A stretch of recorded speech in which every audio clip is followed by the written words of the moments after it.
की शेतकऱ्यांचा जीव गेल्यावर तेव्हाच सरकारला जाग येते का? दुर्दैव असं आहे. शेतकऱ्याच्या घरात तेल असते तर मीठ नसते, मीठ असते तर तेल नसते.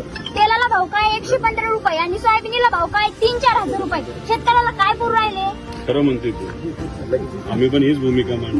दादा माझा बाप बी शेतकरी आहे. वडील आलेत ते नाही वही आणायची असते दादा, तर पप्पा जर का म्हणजे माझ्या खिशात 10 रुपये नाही तर इतकं वाईट वाटतं. नको करू, आम्ही तीच भूमिका घेतो.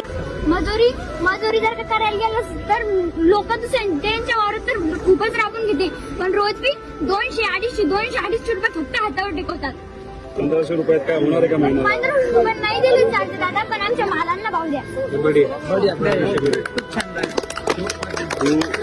पण तू आता कितवीत आहेस? 8वी बरं, आता 11वी वार कुठून करणार? मग तुझ्या घरचा काका मामा भाऊ मोठा आहे का कोणी?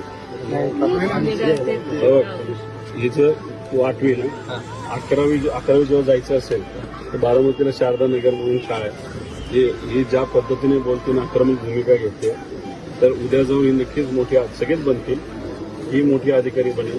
आणि ती बनत असताना आमच्याही त्याच्यामध्ये एक सेवा म्हणून काही मदत, म्हणून ही जी 11वी 12वी आणि नंतर पण तिला त्याच संस्थेमध्ये जर करायचं झालं तर सगळी जबाबदारी मी घेत आहे, असा शब्द व्हिडिओ काढताना